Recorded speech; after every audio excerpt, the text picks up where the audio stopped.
مرحبا أهلا النوادي. قال المؤلف رحمه الله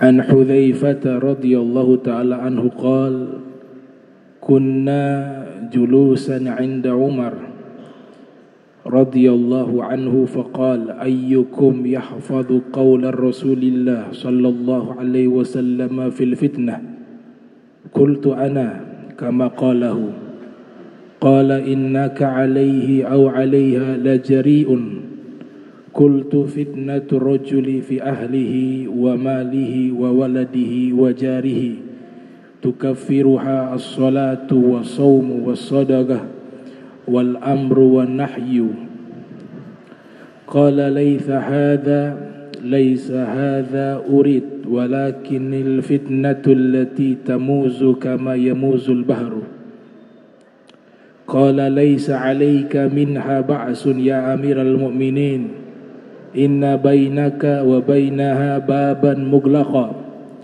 قال أيكسر أو يفتح قال يكسر قال إذن لا يغلق أبدا فقيل لحذيفة أكان عمر يعلم الباب قال نعم كما أن دون الغد ليلة إني حدثته بحديث ليس بالأغالط فسئل من الباب قال عمر. Kita sampai ke hadis yang ke-326 dari sahabat bernama Hudzaifah al-Yamani.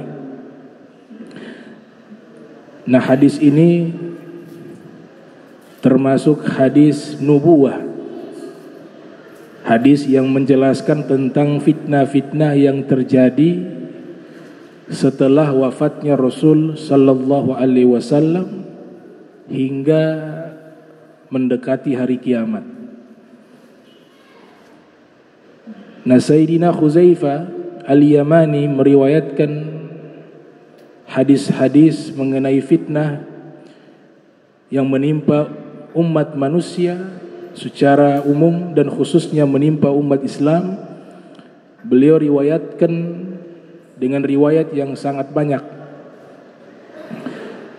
Ini kelebihan daripada sahabat yang bernama Hudzaifah al-Yamani.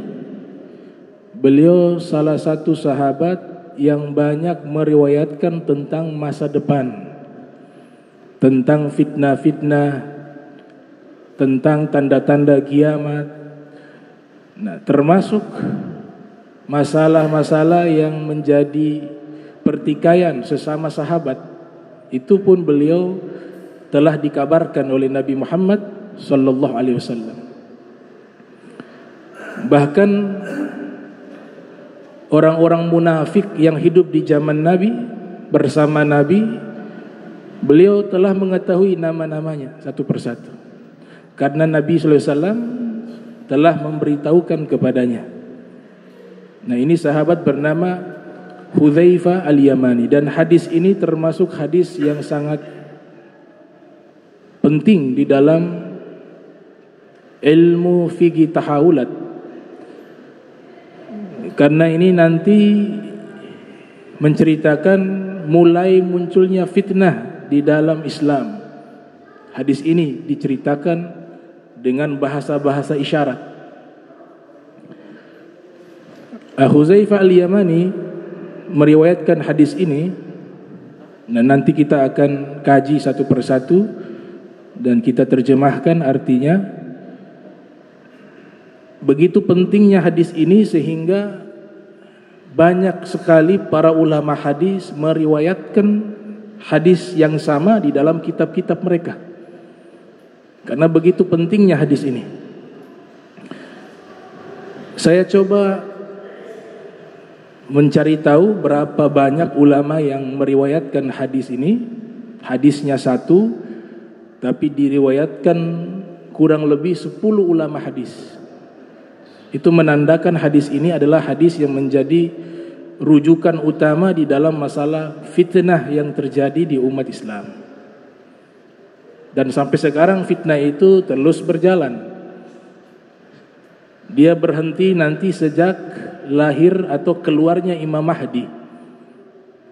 Nah, di saat itulah umat Islam menjadi satu dan fitnah itu hilang. Karena sudah mendekati daripada hari kehancuran, hari kiamat. Ulama pertama dari kalangan ahli hadis yang meriwayatkan hadis ini yaitu Imam Bukhari. Sebagaimana yang tadi saya bacakan, Imam Bukhari meriwayatkan di dalam sahihnya yang beliau dilahirkan tahun 194 Hijriah, wafat 256 Hijriah. Ulama kedua yang meriwayatkan hadis ini yaitu Imam Muslim di dalam sahihnya yang lahir tahun 204 Hijriah, wafat 261 Hijriah. Ulama ketiga yang meriwayatkan hadis ini adalah Al-Imam Ahmad bin Hanbal di dalam musnadnya yang beliau dilahirkan tahun 164 Hijriah, wafat 241 Hijriah. Ulama keempat yang meriwayatkan hadis ini adalah Ibnu Abi Syaibah yang lahir tahun 159 Hijriah, wafat 235 Hijriah. Ulama kelima yang meriwayatkan hadis ini adalah Abu Daud At-Toyalisi yang lahir tahun 133 Hijriah, wafat 204 Hijriah. Ulama keenam yang meriwayatkan hadis ini adalah Imam Tirmidzi yang lahir tahun 209 Hijriah, wafat 279 Hijriah. Ulama ketujuh yang meriwayatkan hadis ini yaitu Ibnu Majah yang lahir tahun 209 Hijriah, wafat 273 Hijriah. Ulama kedelapan yang meriwayatkan hadis ini adalah Imam An-Nasai di dalam sunannya yang dilahirkan tahun 215 Hijriah, wafat 303 Hijriah. Ulama kesembilan yang meriwayatkan hadis ini di dalam kitabnya Ibnu Hibban yang lahir tahun 270 Hijriah, wafat 354 Hijriah. Dan ulama ke-10 yang meriwayatkan hadis ini di dalam kitabnya berjudul Al-Mu'jam Al-Awsat yaitu Al-Imam At-Tabrani yang dilahirkan tahun 260 Hijriah, wafat pada tahun 360 Hijriah. Jadi kurang lebih ada 10 ulama. 10 ulama ahli hadis, mereka meriwayatkan satu hadis yang sama di dalam kitab-kitab hadis mereka. Itu menunjukkan bahwa riwayat hadis ini sangat penting. Dan nanti pertemuan berikut kita akan riwayatkan hadis-hadis yang dinukilkan oleh Hudzaifah Al-Yamani yang menceritakan tentang masalah fitnah. Bahkan ulama ahli hadis bernama Al-Hafiz Nu'aim ibn Hammad Al-Marwazi menulis sebuah kitab membahas secara khusus tentang masalah fitnah berjudul Kitabul Fitan. Kitabul Fitan. Di dalam kitab tersebut dibahas bagaimana mulai muncul fitnah-fitnah yang terjadi mulai dari awal masa Islam sampai mendekati hari kiamat. Nah, disebut dengan Kitabul Fitan. Dan riwayat yang sangat banyak beliau kutip riwayat hadis dari Hudzaifah Al-Yamani. Nah, fitnah ini secara bahasa artinya adalah al-ibtila wal imtihan wal ikhtibar. Para pakar bahasa Arab seperti As-Sayyid Muhammad Murtada Az-Zabidi di dalam kitab Tajul Arus, Al-Imam Fairuz Abadi di dalam kitabnya Al-Qamus Al-Muhit, mereka menyatakan fitnah itu artinya al-ibtila, cobaan, al-imtihan, ujian, al-ikhtibar bermakna sama yaitu ujian. Jadi fitnah di dalam bahasa agama kita itu maknanya berbeda dengan fitnah bahasa Indonesia. Kalau fitnah bahasa Indonesia, ada seseorang tidak punya kesalahan, kita tuduh kesalahan-kesalahan itu kepadanya. Itu kan dalam bahasa Indonesia namanya fitnah. Makanya mengutip ayat bahwa fitnah itu asyaddu minal qatl. Al-fitnatu asyaddu minal qatl. Di dalam Al-Quran, fitnah itu lebih kejam dari pembunuhan. Ini fitnah yang dimaksud bukan fitnah yang bahasa Indonesia. Cuma biasa dikutip oleh para da'i seakan-akan itu fitnah yang memiliki arti bahasa Indonesia. Padahal fitnah di dalam Al-Quran artinya sangat banyak, puluhan. Fitnah di dalam Al-Quran artinya puluhan arti. Para pakar bahasa menyebutkan fitnah itu artinya al-ibtila, bala atau cobaan, atau al-imtihan, ujian, atau al-ikhtibar yang bermakna ujian juga. Namun perkembangan perjalanan waktu, kata fitnah ini lebih cenderung kepada satu keadaan yang tidak menyenangkan. Satu keadaan yang tidak menyenangkan. Nah, itu makna substansial daripada kata fitnah. Oleh sebab itu di dalam Al-Quran misalnya Allah subhanahu wa ta'ala menyebutkan kata fitnah di antaranya di dalam surat At-Taghabun, innama amwalukum wa auladukum fitnah. Sesungguhnya harta-harta kalian dan anak-anak kalian adalah fitnah. Nah, fitnah yang dimaksud adalah al-imtihan, ujian. Harta kita menjadi ujian bagi kita dan anak-anak kita menjadi ujian bagi kita. Di dalam hadis juga Nabi sallallahu alaihi wasallam sering menyebutkan dengan kata fitnah di dalam konteks harta. Hadis yang diriwayatkan oleh Imam Ahmad bin Hanbal di dalam musnadnya, likullil ummati fitnatun wa fitnatu ummati hubbul mal. Setiap umat diberikan fitnah. Fitnah yang dimaksud ujian. Setiap umat diberikan ujian, fitnatun. Wa fitnatu ummati hubbul mal. Dan fitnah yang menimpa umatku adalah cinta harta, hubbul mal. Jadi mencintai harta itu ujian. Kekayaan itu juga ujian, bukan hanya kenikmatan. Kalau harta yang Allah berikan dengan berlimpah, kekayaan Allah mudahkan rizkinya menjadi orang kaya raya. Kalau hartanya dia tidak tempatkan di tempat-tempat yang baik dan dia tidak gunakan di dalam kebaikan, maka hartanya menjadi fitnah bagi dirinya. Itu yang dimaksud harta-harta kalian adalah fitnah. Tapi ketika harta itu digunakan dengan baik di dalam kebaikan, maka hartanya itu menjadi penolong baginya. Dalam hadis Nabi katakan, sebaik-baiknya harta ni'mal mal, kata Nabi. Sebaik-baiknya harta, harta yang ada di tangan rojulin solehin, di tangan seorang yang soleh. Karena ketika harta yang berlimpah di tangan orang soleh, maka harta itu pasti tersalurkan di tempat-tempat yang baik. Pasti banyak yang mendapatkan pertolongannya dengan kekuatan harta tersebut. Oleh sebab itu, para sufi yang sudah mengetahui hakikat daripada kehidupan, mereka mendidik kita tidak melarang kita kaya. Karena kewajiban kita ini ada yang harus kita kerjakan di saat kita kaya.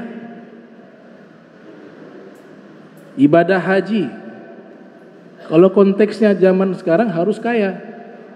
Karena dia ketika pergi harus mampu membeli tiket pulang perginya. Keluarga yang ditinggalkan sudah tercukupi kebutuhannya. kemudian perjalanannya, bekalnya juga sudah tercukupi dengan hartanya, berarti kekayaan menjadi kewajiban. Yang kedua, zakat juga demikian. Jadi dua kewajiban kita punya ikatan dengan kesuksesan harta. Maka dari sini kita pahami tidak ada pelarangan kaya bagi orang Islam, tapi yang dilarang lupa diri dengan kekayaan dan tujuan daripada kehidupan. Maka mereka katakan, Allahumma ja'al, ya Allah jadikanlah ad-dunya, kekayaan dunia ini, fi aidina, di tangan kami, wala taj'al fi qulubina, jangan kau jadikan di dalam hati kami. Sebatas di tangan, tidak sampai merubah tujuan kehidupannya. Maka Nabi Isa alaihissalam dikutip oleh Al-Imam Al-Ghazali dalam kitab Muqasyafatul Qulub. Nabi Isa alaihissalam pernah menyatakan, ad-dunya qintarah fa'buruha wa la ta'muruha. Dunia itu jembatan yang hanya engkau lewatin. Tidak mungkin engkau menetap di jembatan itu selama-lamanya, karena fungsi jembatan hanya menyeberang. Itu hakikat dunia, kita hanya transit sementara. Makanya para aulia, para kaum solihin, mereka tidak merasa bangga dengan kesuksesan bersifat duniawi, tapi mereka menjadikan tujuan hidup, misalnya minimal pernah bermimpi Rasul, ibadah terasa nikmat, tahajudnya dia istiqomah, banyak kebaikan yang dia lakukan, ilmu dia dapatkan dengan susah payah, ilmu kemudian dia amalkan ilmu tersebut. Itu cita-citanya kaum solihin sebatas di situ. Kalaupun ada yang kaya, banyak ulama yang kaya, tapi ketika mereka sudah menjadi orang yang soleh, maka harta itu menjadi baik. Harta itu bisa menjadi baik jika di tangan orang baik, dan harta itu bisa menjadi buruk jika di tangan orang yang buruk. Nah, itu kita perlu pahami hadis Nabi. Makna fitnah di situ adalah harta yang membuat dia lupa, harta yang tidak dia salurkan di tempat-tempat yang diridhoi oleh Allah Subhanahu wa ta'ala. Maka mustahil kalau ada orang mengatakan saya cinta kepada Allah, tapi dalam hatinya juga cinta kepada dunia. Mustahil, kata Nabi Isa. Nabi Isa yang menyatakan, karena di dalam satu hati hanya ada satu cinta. La yastaqimu hubbullah wa hubbud dunya fi qalbi mu'minin. Tidak mungkin cinta kepada Allah dan cinta kepada dunia terkumpul di dalam satu hati orang beriman. Kama la yastaqimu ma'u wan nar fi ina'in wahidin. Sebagaimana tidak mungkin air dan api bisa menyatu dalam satu wadah. Itu. Jadi kalau ada orang tergila-gila bangun pagi yang dia bicarakan duniawi, siang duniawi, sore duniawi, malam duniawi, kemudian dia mengatakan saya cinta kepada Allah dan Rasul, maka ini kecintaannya dipertanyakan. Karena man ahabba syai'an aktsara min dzikri. Kalau mencintai sesuatu, pasti sesuatu itu paling banyak disebutkan. Tapi kalau hari-harinya dia sebutkan Allah wa Rasul, Allah wa Rasul, wa aulia wa sholihin, itu menandakan ya keadaan hatinya seperti itu. Nah, itu kata Nabi Isa seperti itu. Nah, ini makna fitnah. Fitnah. Nah, fitnah tadi artinya diantaranya adalah ibtila, bala, cobaan. Cobaan yang Allah timpakan kepada hambanya itu ada 3 jenis cobaan. Saya baca di tulisan tangan daripada Al-Habib Abdullah bin Muhsin Al-Attas, Keramat Empang Bogor. Jadi beliau diktekan, murid menulis. dan kitab itu tidak dijual, terbatas dan dari tulisan tangan. Saya baca di kitab tersebut, kata beliau Al-Habib Abdullah bin Muhsin Al-Attas yang terkenal di Bogor, Keramat Empang Bogor. Beliau mengatakan bala itu ada 3. Ada bala yang menimpa orang-orang yang dicintai Allah, para nabi, para rasul, para aulia, kaum solihin. Mereka juga hidup mengalami musibah dan bala. Inna asyaddan nasi bala'an al-anbiya thumma al-amthal fal-amthal wa fir riwayah thumma as-salihun. Golongan manusia yang paling berat ujiannya adalah para nabi, kemudian orang-orang soleh dan orang-orang yang semisal dengan mereka. Nah, bala ini Allah berikan kepada mereka itu dengan bungkusan ingin mengangkat derajat mereka, bukan karena menghukum mereka.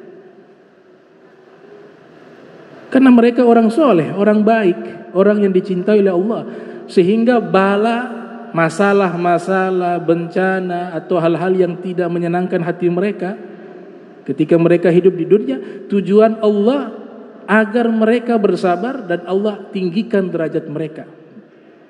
Berarti di balik bala ada cinta.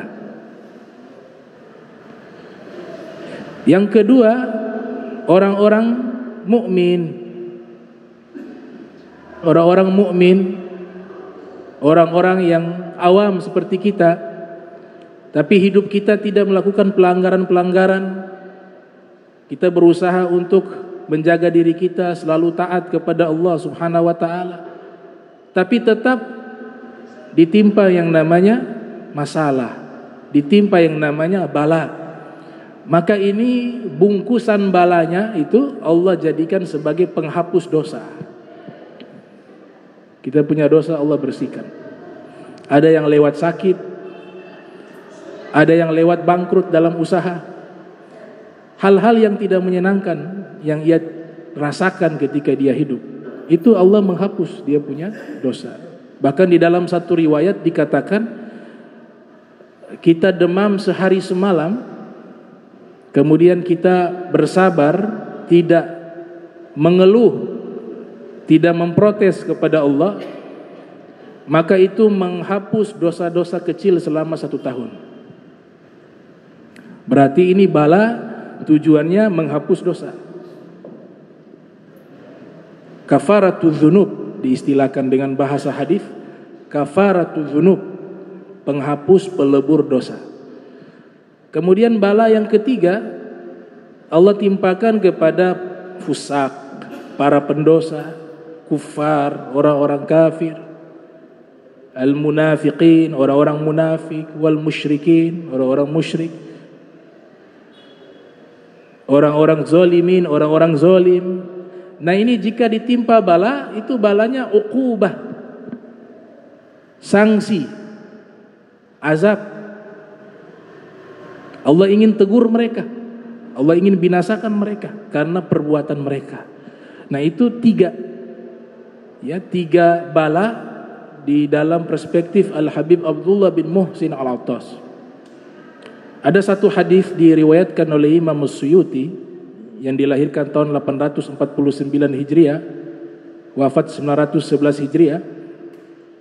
Nabi SAW pernah bersabda, "Idza ra'aitum ahlal bala'i au ashabal bala'i fas'alullaha al-afiyata." Kalau kalian melihat ada orang ditimpa bala, ditimpa musibah, maka mintalah kepada Allah keselamatan, al-afiyata. Semoga jangan sampai kita alami hal yang sama, atau jangan sampai menimpa saudara-saudara kita di tempat yang lain dan seterusnya. Nah, ini secara zahir maknanya seperti itu. Namun Imam Subki ketika menjelaskan makna hadis ini, apabila kalian melihat orang ditimpa bala dan musibah, mintalah kepada Allah keselamatan. Beliau menjelaskan ahlul balahum ahlul ghaflah. Yang dimaksudkan orang yang ditimpa musibah adalah orang-orang yang hidup di dunia dalam keadaan lalai kepada Allah Subhanahu wa taala. Itu musibah yang terbesar. Karena musibah yang terbesar itu ya perkaranya umurul akhirah. Perkara-perkara akhirat itu musibah yang terbesar. Kalau dunia ini kecil. Ya, musibah, masalah yang begitu banyak yang kita alami di dunia, kata Al-Habib Abdullah Al-Haddad, dengan kematian selesai. Kita punya masalah banyak. Tapi ketika kita sudah meninggal itu tidak terbawa di pikiran kita, ruh kita tidak pusing lagi memikirkan masalah itu. Sehingga dikatakan dunia dipermalukan oleh kematian. Tapi justru setelah meninggal dunia, disitulah yang dinyatakan bala yang sesungguhnya, musibah yang sesungguhnya. Jika selama dia hidup dia lalai, sholat mudah ia tinggalkan, kewajiban Allah 5 waktu dia tinggalkan dengan mudah. Imam Ghazali pernah mengatakan di hadapan murid-muridnya, di alam semesta ini apa yang paling ringan? Di alam semesta ini apa yang paling ringan? Sebagian muridnya mengatakan kapas. Imam Ghazali mengatakan bukan itu. Yang paling ringan di alam semesta ini adalah meninggalkan sholat 5 waktu. Padahal sholat 5 waktu kewajiban yang paling utama. Tidak ada libur. Mau sehat mau sakit tetap harus dilaksanakan. Mau sedang di tempat tinggal atau musafir tetap harus dilaksanakan. Mau berdiri, duduk ataupun tidur tetap harus dilaksanakan. Itu menunjukkan bahwa kewajiban ini tidak main-main. Kewajiban ini tidak main-main. Nah, Hudzaifah Al-Yamani, beliau ini lahir di kota Makkah, tapi hidup di kota Madinah. Beliau dan ayahnya di awal-awal telah memeluk agama Islam dari suku Ghatafan. Wafat pada tahun 36 Hijriah di kota Al-Madain. Al-Madain adalah satu kota di pinggiran Sungai Efrat yang ada di Irak. Karena di masa khilafah Sayyidina Umar bin Khattab, beliau ditugaskan menjadi gubernur di kota Al-Madain dan meninggal di kota tersebut. Ini sahabat sudah terkenal di kalangan para sahabat lainnya, mengetahui orang-orang munafik. Karena Nabi SAW sudah menyebutkan nama-nama orang munafik yang hidup di tengah-tengah kaum muslimin. Sayyidina Umar bin Khattab pernah menyatakan, wahai Hudzaifah, apakah saya termasuk dalam daftar nama-nama orang munafik? Saking takutnya Sayyidina Umar. Apakah saya termasuk di dalam daftar nama-nama orang munafik? Ia mengatakan tidak. Nah, di dalam Al-Quran Allah Subhanahu wa ta'ala menyatakan mereka ini munafik. Nabi tahu siapa orang munafik, tapi Nabi perlakukan mereka sebagai orang Islam. Karena mereka juga bersyahadat, mereka juga sholat, mereka juga puasa. Nahnu nahkumu bizawahir wallahu ya'lamu bisarair. Kita berhukum yang zahir, adapun urusan hati urusan Allah. Namun waspada sama orang-orang ini, mereka waspada.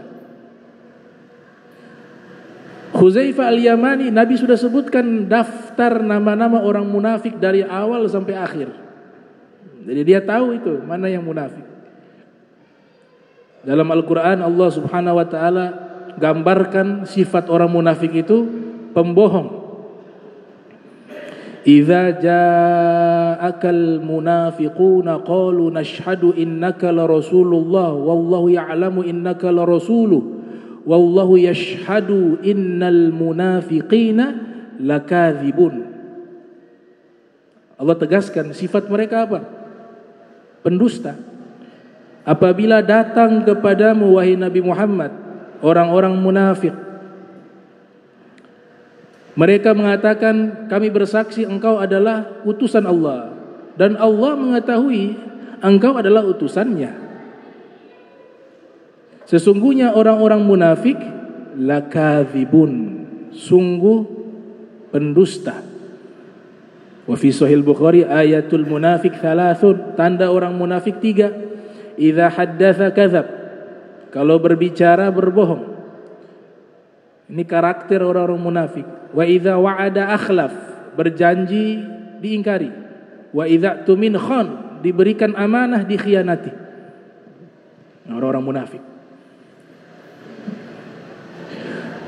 Julukan yang diberikan, kalau kita membaca kitab-kitab tarajum, julukan yang diberikan kepada Hudzaifah al-Yamani sebagaimana yang ditulis oleh Imam Al-Mizzi dalam kitab Tahzibul Kamal fi Asma'ir Rijal, dan juga Ibnu Hajar Al-Asqalani di dalam kitabnya Tahdzibu Tahdzib. Julukannya adalah Hafidhu Firri Rasulillah, penjaga rahasianya Rasulullah. Karena nama-nama orang munafik Nabi bisikkan kepadanya, karena sallallahu alaihi wasallam asarra lahu asma'al munafiqin. Nabi pernah bisikkan kepada Hudzaifah, ini daftar nama-nama orang munafik. Makna kedua, beliau sebagai intelnya Nabi, mata-matanya Nabi Muhammad SAW. Ada satu peperangan namanya Ghazwatul Khandaq, perang Khandaq. Khandaq artinya parit. Di masa kaum muslimin sedang dalam keadaan tertekan secara psikis, kejiwaan dan juga ekonomi, menghadapi musuh dari kumpulan suku-suku Arab yang ingin memerangi Nabi Muhammad SAW beserta orang-orang Yahudi. Semuanya bersatu ingin memerangi Rasulullah. Nabi katakan, siapa di antara kalian di hadapan sahabat-sahabatnya yang pergi cari tahu berita dan keadaan musuh-musuh kita? Siapa yang berani jadi mata-mata? Bahasa sederhananya seperti itu. Siapa yang berani menjadi intel, cari tahu tuh bagaimana keadaan musuh? Semua sahabat waktu itu dalam keadaan tertekan, tidak ada yang berani. Kemudian Nabi berikan semacam terghib, motivasi. As'alullah ayyakuna rafiqi fil jannah. Siapa yang melakukan apa yang saya perintahkan, menjadi mata-mata saya, menjadi intel saya, mengetahui keadaan musuh, saya berdoa kepada Allah orang tersebut nanti menjadi temanku di dalam surga. Sudah diberikan targhib, belum ada yang berani. Karena mereka secara kejiwaan ini tertekan. Bisa dibayangkan kaum muslimin jumlahnya sedikit. Seluruh suku Arab bersatu waktu itu memerangi umat Islam. Makanya Salman Al-Farisi mengusulkan membuat parit agar kota Madinah terlindungi dari serangan mereka. Karena jumlah kalah jauh. Jumlah kalah. Maka Nabi memanggil Hudzaifah al-Yamani, wahai Hudzaifah, engkau pergi cari tahu. Siap ya Rasulullah. Hudzaifah pergi cari tahu. Dapat informasi, kemudian kembali menemui Nabi Muhammad SAW, dikabarkan keadaan musuh. Setelah itulah diberikan julukan sebagai intelnya Nabi Muhammad SAW, Hafiz Sir Rasulillah SAW. Di perang Uhud, Ghazwatul Uhud, ayah beliau sudah Islam, sudah memeluk agama Islam. Namun sahabat-sahabat kaum muslimin banyak yang belum mengenal ayahnya, karena ayahnya bermukim di Makkah, Hudzaifah bermukim di Madinah. Tapi ayahnya sudah memeluk agama Islam. Ketika pecah peperangan, yaitu perang Uhud, ternyata ayahnya ini jadi salah sasaran. Kaum muslimin justru membunuh ayahnya, dipikir di pihak musuh. Hudzaifah al-Yamani menyaksikan itu. Dia mengatakan, Tinggalkan itu ayahku, abi. Maksudnya ayahku Islam. Jangan kalian perangi. Tapi terlanjur sudah dibunuh. Dan yang membunuh juga tidak mengetahui kalau ayahnya Huzaifah ini telah memeluk agama Islam, dan juga tidak mengetahui bahwa ini adalah ayahnya Huzaifah. Selesai perang Uhud, berita ini sampai ke telinga Nabi Muhammad sallallahu alaihi wasallam. Kemudian Nabi memanggil pelaku. Ini Islam mengajarkannya. Walaupun tidak sengaja, tetap bayar denda, namanya diat.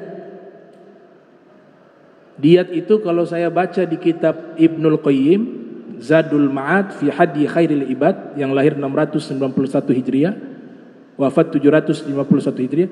Diat itu denda ketika menghilangkan nyawa orang, dan keluarga ahli waris memaafkan. Tetap dia harus membayar 1000 ekor unta. Unta mahal.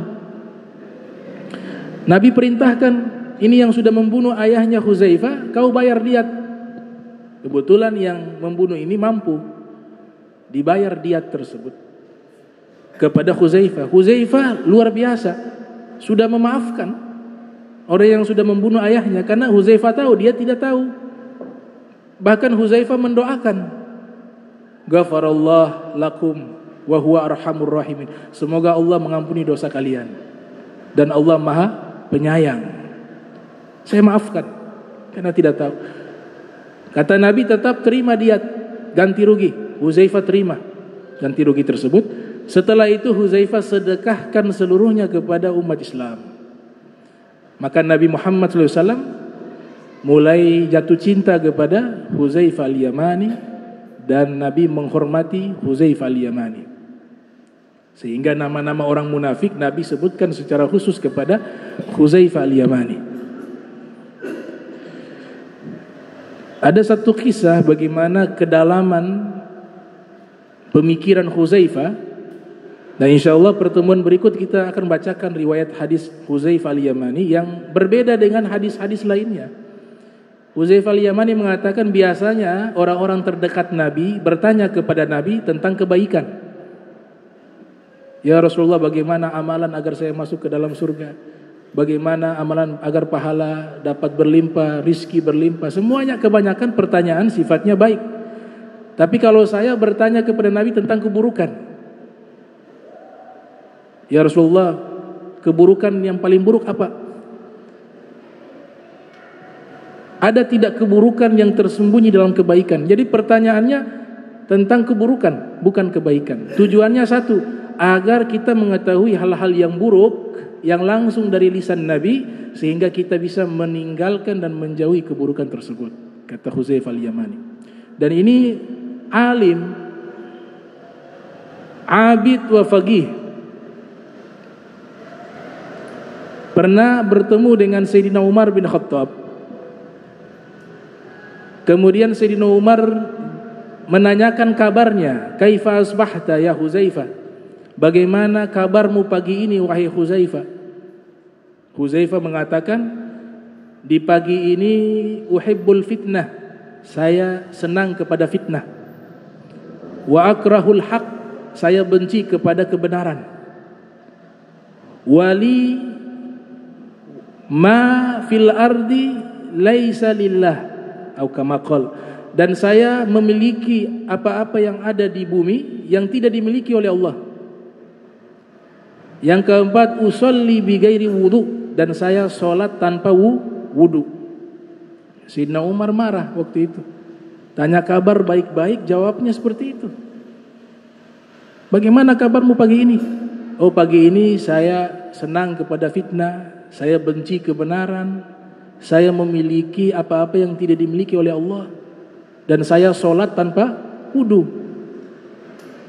Sayyidina Umar mengatakan dalam riwayat, kalau bukan dia orang terdekatnya Nabi, saya sudah pukul dia. Tapi karena dia termasuk orang yang dekat dengan Rasul sallallahu alaihi wasallam, maka saya coba menahan diri saya. Pergilah Huzaifah al-Yamani. Sayyidina Umar kembali ke rumah. Tiba-tiba datang Amirul Mukminin Al-Imam Ali bin Abi Thalib. Datang silaturahmi, ketika melihat wajah Sayyidina Umar yang menggambarkan ekspresi kemarahan, Sayyidina Ali bertanya, kenapa wahai Amirul Mukminin? Itu di masa beliau menjabat sebagai khalifah. Kenapa? Sepertinya engkau sedang marah. Maka Sayyidina Umar mengatakan, bagaimana saya tidak marah? Tadi saya bertemu dengan Huzaifah, saya tanya baik-baik kabarnya pagi ini. Bagaimana kabarmu pagi ini? Dia menjawab, pagi ini saya suka fitnah, saya benci kebenaran, saya memiliki apa-apa yang tidak dimiliki oleh Allah, dan saya sholat tanpa wudu. Imam Ali mengatakan, benar apa yang dikatakan Huzaifah. Sayyidina Umar bertanya kembali, maksudnya bagaimana kok bisa dibenarkan apa yang disampaikan oleh Huzaifah? Maksud daripada Huzaifah mengatakan, di pagi ini saya suka fitnah, itu dia secara jujur ingin menyatakan, di hari ini dalam hati saya masih cinta dan senang kepada harta, kepada anak-anak. Karena dalam Al-Quran Allah sebutkan, harta dan anak-anak adalah fitnah. Innama amwalukum wa auladukum fitnah. Jadi maksud saya mencintai fitnah, ya saya masih suka terhadap harta dan anak-anak. Yang kedua, dia mengatakan saya benci kebenaran, al-haq. Al-haq bima'nal yaqin. Hak itu di dalam ilmu bahasa makna yang sama dengan kata yakin. Dia mengatakan hari ini saya benci kebenaran, al-haq. Sayyidina Ali mengatakan benar apa yang dia nyatakan. Itu maksudnya adalah dia benci kematian. Dan setiap dari kita kan tidak suka yang namanya kematian. Allah sebutkan di dalam Al-Quran, kematian itu adalah yaqin atau al-haq. Wa'bud rabbaka hatta ya'tiyakal yakin. Beribadalah kepada penciptamu hingga datang kepadamu keyakinan. Yang ketiga, dia mengatakan saya memiliki apa-apa yang ada di bumi yang tidak dimiliki oleh Allah. Benar apa yang dikatakan Huzaifah, kata Imam Ali. Huzaifah di bumi ini memiliki anak dan istri, sedangkan Allah tidak punya anak dan istri. Qul huwallahu ahad, Allahus samad, lam yalid wa lam yulad wa lam yakul lahu kufuwan ahad. Dan yang keempat, ia mengatakan saya sholat tanpa wudu. Kata Imam Ali, benar, yang dia maksud itu salawat kepada Nabi. Dan salawat kepada Nabi itu tanpa menggunakan wudu. Innallaha wa malaikatahu yusalluna 'alan nabi ya ayyuhalladzina amanu sallu 'alaihi wa sallimu taslima. Ini menunjukkan kecerdasan Huzaifah. Nah, ini hadis di bagian awal Huzaifah mengatakan kami duduk di samping Umar bin Khattab. Kemudian Sayyidina Umar mengatakan, siapa di antara kalian yang menghafal sabda Nabi tentang masalah fitnah? Ternyata yang mengangkat tangan atau ibaratnya yang merespon apa yang dinyatakan oleh Sayyidina Umar itu Huzaifah, mengatakan saya, anak. Tadi saya sebutkan kalau riwayat-riwayat tentang fitnah itu beliau punya kumpulan riwayat sangat banyak. Maka dikatakan saya yang menghafal riwayat-riwayat tentang fitnah. Kemudian dia katakan fitnatur rajuli fi ahlihi wa malihi wa waladihi wa jarihi tukaffiruha as-salatu wa shaumu wa shadaqah wal amru wa nahyu. Fitnahnya seseorang di dalam keluarganya, hartanya, anaknya, tetangganya itu bisa dihapus dengan salat, puasa, sedekah, amar ma'ruf dan nahi mungkar. Artinya fitnah di sini adalah hal-hal yang menjerumuskan kita melakukan dosa. Nah, kafaratnya itu dari dosa, taubat dan melakukan amal soleh. Innal hasanati yudhibna sayyiati. Di dalam surat Hud dikatakan amalan-amalan baik menghapus perbuatan-perbuatan dosa. Makanya ada sunnah namanya salat taubah. Salat taubah. Wa fil hadits ittaqillaha haitsu ma kunta wa atbi'is sayyi'atal hasanata tamhuha wa khaliqin nasa bi khuluqin hasanin. Kalau melakukan dosa, segera bertobat dan ikutilah dengan perbuatan baik. Niscaya perbuatan baik itu menghapus dosa, kata Nabi. Di dalam hadis yang sahih juga Rasul SAW bersabda, as-salawatul khams, salat 5 waktu, wal jum'atu ilal jum'ati, salat Jumat satu ke Jumat yang lainnya, ke Jumat yang berikutnya, wa ramadhanu ila ramadhana, dan bulan Ramadan atau puasa di bulan suci Ramadan ke bulan puasa di Ramadan yang berikutnya. Apa kata Nabi? Mukaffiratun ma bainahunna, menjadi penghapus-penghapus dosa di antara kedua ibadah tersebut. Dengan syarat idzajtanabal kaba'ir, apabila dia meninggalkan dosa-dosa besar. Jadi yang dihapus dosa-dosa kecil, kita punya amalan-amalan ibadah itu menghapus dosa-dosa kecil kita. Sayyidina Umar mengatakan, laisa hadza urid, yang saya maksud bukan fitnah itu. Nah, kata Sayyidina Umar. Jadi beliau bertanya fitnah itu ketika dijelaskan oleh Huzaifah, bukan yang itu yang saya maksud. Fitnah yang lainnya. Walakin al-fitnatul lati tamuzu kama yamuzul bahr. Yang saya maksud fitnah yang seperti gelombang ombak, sebagaimana lautan ini bergelombang. Artinya fitnah yang besar yang menimpa umat, maksudnya itu. Kalau tadi fitnah secara personal. Qala laisa 'alaika minha ba'sun ya amiral mu'minin, inna bainaka wa bainaha baban mughlaqa. Huzaifah mengatakan, fitnah yang besar ini engkau tidak alami wahai amirul mu'minin, karena engkau seperti pintu yang terkunci. Itu bahasa-bahasa isyarat. Imam Nawawi faham ini masalah. Imam Nawawi faham masalah ini. Makanya dalam kitab Syarah Muslim beliau jelaskan. Beliau mengatakan dalam Syarah Muslim, wal hasilu annal haila bainal fitani wal islami Umar wa huwa bab.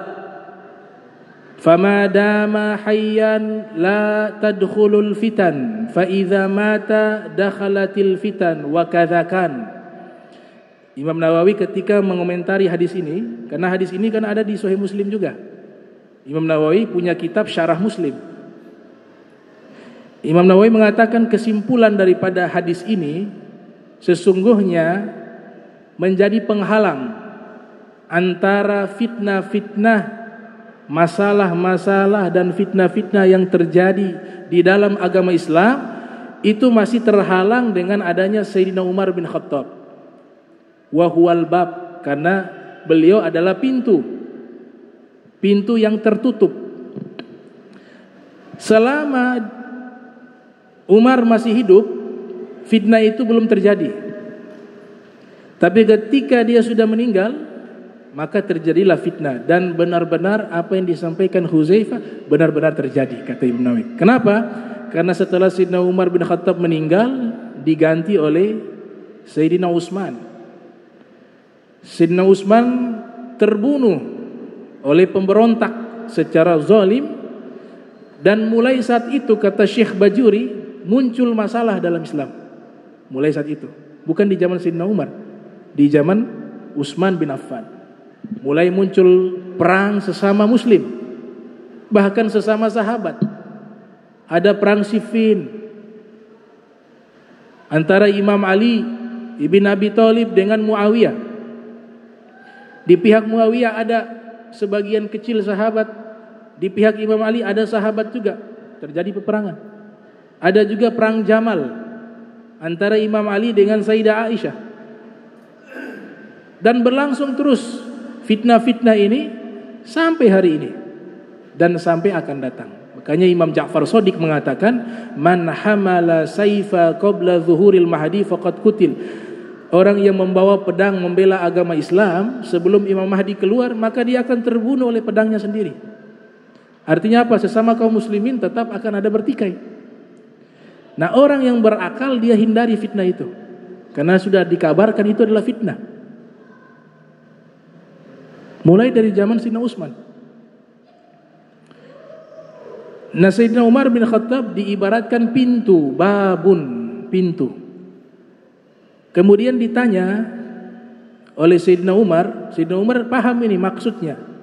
Maksud apa yang disampaikan oleh Huzaifah. Ayuksar au yuftah. Ini pintunya dihancurkan atau dibuka. Nah, pintunya dihancurkan atau dibuka. Artinya pintu fitnah ini dia terbuka apa karena pintunya hancur.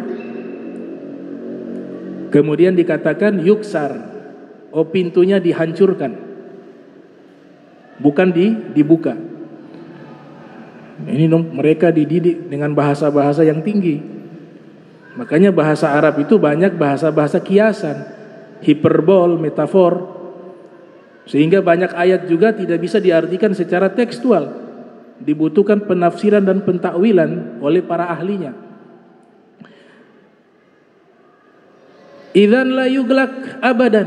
Kalau memang pintu itu dihancurkan, maka dia tidak akan terkunci selama-lamanya. Bisa paham ya maksudnya? Artinya kalau pintunya ini yang dimaksud oleh Huzaifah hancur, berarti sudah tidak ada pintu lagi. Sehingga fitnah itu tidak akan berhenti.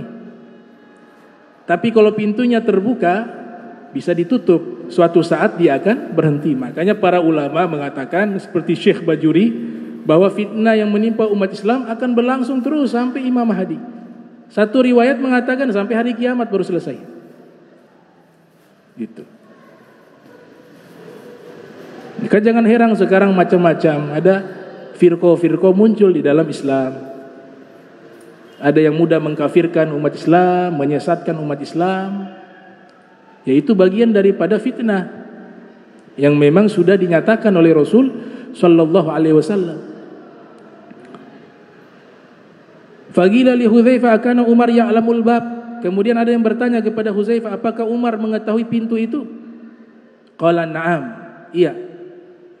Dia mengetahui sebagaimana siang malam ini, dia mengetahui besok ada siang. Artinya Sayyidina Umar juga paham ini masalah. Inni hadathtuhu bihaditsin laisa bil aghaliti fasuila manil bab. Kemudian ditanya kepada beliau mengatakan, ini hadis saya sampaikan laisa bil aghalit, bukan sebagai tebak-tebakan, bukan. Ini memang kenyataan. Bukan perumpamaan, tidak. Bukan tebak-tebakan. Aghalit artinya tebak-tebakan. Fasuila manil bab. Ada yang bertanya kepada beliau, lantas pintu itu siapa? Yang disebutkan tadi pintu. Qala Umar. Maka dijawab oleh Huzaifah, yang dimaksud dengan pintu tadi adalah Umar. Jadi pintunya waktu Sayyidina Umar masih hidup, pintunya masih tertutup. Fitnah belum keluar. Sayyidina Umar meninggal, pintunya hancur. Maka fitnah itu mulai keluar dan berlangsung sepanjang perjalanan waktu.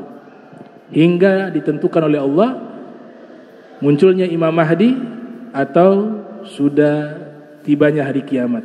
Nah, insyaallah kita lanjutkan riwayat daripada Huzaifah al-Yamani tentang hadis-hadis berkaitan tentang masalah al-fitan. Allahumma jam'ana hadza jam'a marhuma wa tafarraqan min ba'di tafarraqa ma'suma wa la tajal minna wa la minna syaqiyya wa la mahruma. Allahumma nadzi qulubana an ta'alluqi biman dunak waj'alna min qaumin tuhibbuhum wa yuhibbunak.